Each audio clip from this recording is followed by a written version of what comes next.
तो क्लास 10 के सभी विद्यार्थियों, लो जी आपके लिए साइंस का एक ऐसा पेपर लेकर आया हूं, बिल्कुल गारंटेड प्रश्न उत्तर बताऊंगा जो कि आएंगे 100%। चलिए तो देर किस बात की, फटाफट से शुरू करते हैं। विभवांतर का मापक यंत्र है वोल्ट मीटर, ठीक है, और विभव के लिए आता है आमीटर। पादप जाइलम उत्तरदायी है, तो पादप में जाइलम के लिए उत्तरदायी कौन है, तो जल के वहन के लिए। दो तंत्रिका कोशिका के मध्य खाली स्थान को हम कहते हैं सिनेप्स। क्या कहा जाता है, सिनेप्स। नर युग्मक और मादा युग्मक इन दोनों को मिलेंगे तो ये बनाएगा आपका निषेचन।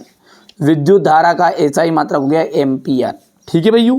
यदि हम बात करें पारितंत्र में ऊर्जा का प्रवाह सदैव कैसा होता है, तो एक देशिक होता है। ये यहां से आपको रखना है इतना, ठीक है। इसके बाद में यहाँ पर हो जाएगा इतना। रिक्त स्थान है आपके कि वे अभिक्रिया जिनमें उत्पाद के निर्माण के साथ साथ उष्मा भी उत्पन्न होती है, उन्हें क्या कहते हैं, उष्मा छिपी अभिक्रिया कहते हैं। जल एक क्या है, उदासीन ऑक्साइड है। धातुएं प्रायः उष्मा और विद्युत की कैसी होती है, सुचालक होती है। पौधों में केवल रासायनिक समन्वय होता है। मादा और गर्भस्थ शिशु के बीच जैविक संबंध स्थापित करने वाले ऊतक प्लेसेंटा कहलाता है। मेंडल ने वंशानुगति के नियमों का प्रतिपादन किया। हो गया इतना। इसके बाद में ये आपका यहाँ तक कर लोगे कंप्लीट। विद्युत की सुचालक आधातु का नाम बताना है। देखिए आधातु पूछा है, धातु नहीं पूछा है ना। तो एसी विद्युत की सुचालक आधातु है आपकी ग्रेफाइट। क्या है, ग्रेफाइट। दूसरा है आपका रक्त का थक्का बनना। रक्त का थक्का बनना, ये किसके लिए कौन उत्तरदायी होता है, प्लेटलेट्स इसका उत्तरदायी होता है। स्वपरागन हमारा द्विलिंगी पुष्पों में ही होता है, एक लिंगी पुष्पों में पर परागन होता है। लिंग गुणसूत्र, लिंग गुणसूत्र जो है लिंग निर्धारण के लिए उत्तरदायी होते हैं। उत्तल दर्पण, उत्तल दर्पण पश्य दृश्य दर्पण के रूप में जिसको वरीयता मिलती है। जरा दूरदर्शिता द्विफोक्सी लेंस। हो गया इतना। चलिए तो आगे बढ़ते हैं और अगला देखिए यहां से, ठीक है भैया। आप तो बढ़िया से कंप्लीट करना, अच्छे से तैयारी करना है ना भैया। चलिए आगे बढ़ते हैं और अब है आपका एक वाक्य में उत्तर। जब किसी यौगिक से ऑक्सीजन संयुक्त होती है तब वहां अभिक्रिया क्या कहलाती है, ग्रेफाइट। सॉरी, जब कोई यौगिक से ऑक्सीजन संयुक्त होगी तो उसे हम कहेंगे अपचयन। और उपचयन कैसे कहेंगे, जब ऑक्सीजन का ह्रास, ऑक्सीजन का ह्रास जब होगा ना तो वो उपचयन कहलाएगी। पारे की मिश्र धातु क्या कहलाती है, पारे की मिश्र धातु कहलाएगी अमलगम। ठीक है भैया। तो मनुष्य में आयोडीन की कमी से होने वाला रोग घेंगा। पराग कोश से पराग कणों का वर्तिकाग्र तक पहुंचने की जो घटना है उसे हम परागन कहते हैं। परागन, ठीक है। लेंस की क्षमता के लिए सूत्र तथा मात्रक भी लिखिए। लेंस की जो क्षमता का फॉर्मूला है वो है P = 1/f मीटर में। अंतरिक्ष यात्रियों को आकाश कैसा दिखाई देता है, उन्हें काला दिखाई देता मेरे भाई। आप तो मिलान कर लो, आपको आता है या नहीं आता है इसलिए, ठीक है। सत्य सत्य है। मनुष्य में दोहरा परिसंचरण होता है, सत्य है। दूरदृष्टि दोष दूर करने के लिए उत्तल लेंस का उपयोग किया जाता है, तो सत्य रहेगा। अमोनिया क्लोराइड को जल में घोलने पर विलयन ठंडा हो जाता है, ये अभिक्रिया है उष्मा छेपी अभिक्रिया। घरेलू परिपथ में प्रवाहित धारा प्रत्यावर्ती धारा होती है, ये असत्य रहेगा। लिटमस एक क्या है, प्राकृतिक अम्ल क्षार सूचक है, सत्य है। यहाँ से ये सत्य रहने वाला है। क्वेश्चन नंबर ये 5 है यहाँ पर, ठीक है भैया। ध्यान से देखो आप तो, है ना भैया। इसके बाद में आगे बढ़ते हैं। देखो यहाँ पर है ना, आप इसको देख लो। इसको जैसे यहाँ से देखो, इस जैसे स्टॉल करोगे ये यहाँ पर, ठीक है भैया। अब तो बढ़िया से कंप्लीट करना है, ये है ना, यहाँ पर फॉलो करके रख लेना है। आप तो बढ़िया सा भी इशारा समझ जाओ, है ना। सब बच्चे समझदार है वैसे, ठीक है भैया।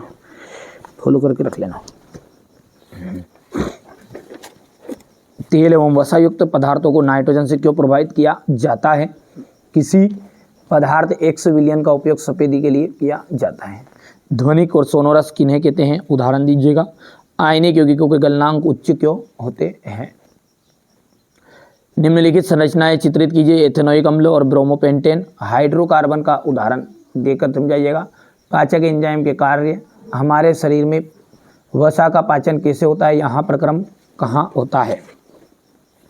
अलैंगिक जनन किसे कहते हैं? कुछ पौधों को उगाने के लिए कायिक प्रवर्धन का उपयोग किया जाता है। आनुवंशिक विभिन्नताएं किसे कहते हैं? ये सारे के सारे क्वेश्चन आपको 100% श्योर देखने को मिलने वाले हैं। बढ़िया से अभी तक आपने तैयार नहीं किए तो तैयार कर लेना है ना। ठीक है। 2 मीटर फोकस दूरी वाले अवतल लेंस की क्षमता। हीरे का अपवर्तनांक 2.42 है। इस कथन का क्या अभिप्राय है? अवतल दर्पण में मुख्य फोकस की परिभाषा लिखनी है। परावर्तन के नियम आपको बताने हैं।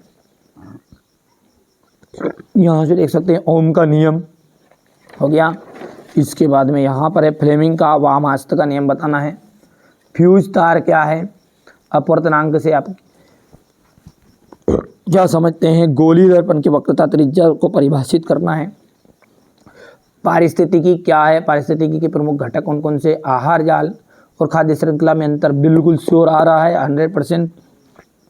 रासायनिक समीकरण किसे कहते हैं? किसी रासायनिक संतुलित समीकरण का उदाहरण आपको देना है। या फिर ये प्रश्न ऐसा आ जाएगा कि रासायनिक समीकरण किसे कहते हैं? रासायनिक समीकरणों को संतुलित करना क्यों आवश्यक है?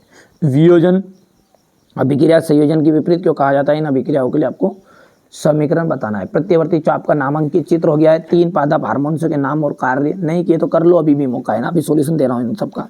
जो क्वेश्चन नहीं आते उनका आपको स्क्रीनशॉट ले लेना, बाकी तो याद है तो अच्छी बात है। वैसे हमारे बच्चे ने बिल्कुल मैंने पहले से तैयारी भी करा दी उनको, उनमें से पूरा पेपर आने वाला है। ये क्वेश्चन नंबर 23 तक हो गए हैं। तो ये तो हो गया आपका पूरा पेपर। चलिए अब इसका सॉल्यूशन भी देख लेते हैं ना। अब यहाँ से देखिए प्रश्न को ध्यान से। तेल और वसा युक्त पदार्थ, ठीक है, नाइट्रोजन से क्यों प्रभावित किए जाते हैं? इसके बाद में इसका अथवा जाएगा यहाँ पर। ये किसी पदार्थ एक्स विलयन का उपयोग सफेदी करने के लिए किया जाता है। तो सॉल्यूशन देख सकते हैं आप ध्यान से। थोड़ा सा अपने इसको ऐसा कर देते हैं यहाँ से ना। ये आपको ध्यान से देखिएगा। फटाफट जो चीज़ें नहीं आती उनका स्क्रीनशॉट ले लो, बाकी आती है तो कोई दिक्कत नहीं है। ध्वनिक और सोनोरस किसे कहते हैं?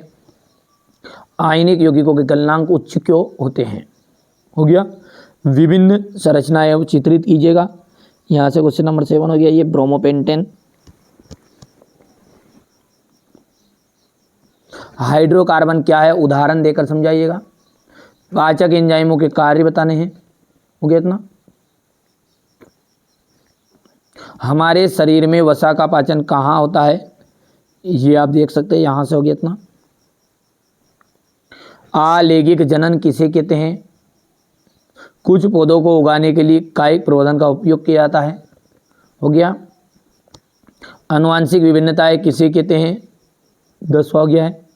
मेंडल का पृथक्करण का नियम समझाइएगा। 2 मीटर फोकस दूरी वाले अवतल लेंस की क्षमता ज्ञात कीजिए। हीरे का अपवर्तनांक, इस कथन से क्या अभिप्राय है? अवतल दर्पण की मुख्य फोकस की परिभाषा देनी है आपको। परावर्तन के नियमों को बताना है। ये हो गया इतना। इसके बाद में यहाँ से चालक के प्रतिरोध को प्रभावित करने वाले कारकों के नाम बताइएगा। ओम का नियम समझाइए। फ्लेमिंग के वाम हस्त का नियम आपको बताना है। फ्यूज तार क्या है? इसका उपयोग। यहाँ से देखो फ्यूज तार ये।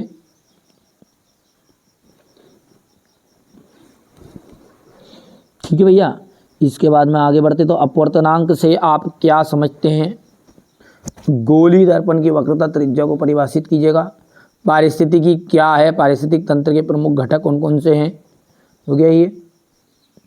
आहार जाल और आहार श्रृंखला में अंतर है। खाद्य श्रृंखला और खाद्य जाल में अंतर मतलब।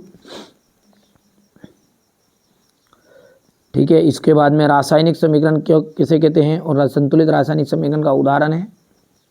कोई सा भी लिख सकते हैं। C+O2 CO2, ये पॉइंट लिखना वाले। C+O2 CO2 वो भी संतुलित ही है। वियोजन अभिक्रिया को संयोजन अभिक्रिया के विपरीत क्यों कहा जाता है? समीकरण देना है। तो ये समीकरण हो जाएगा आपका। C+O2 ये संयोजन हो गया, वियोजन हो गया।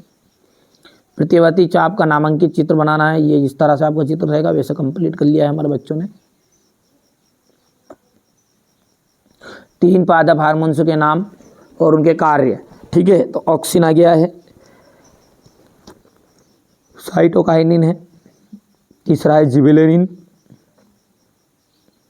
तारों का कार्य क्यों टिमटिमाते, सचित्र वर्णन करना है। हो गया इतना। इसके बाद में यहाँ से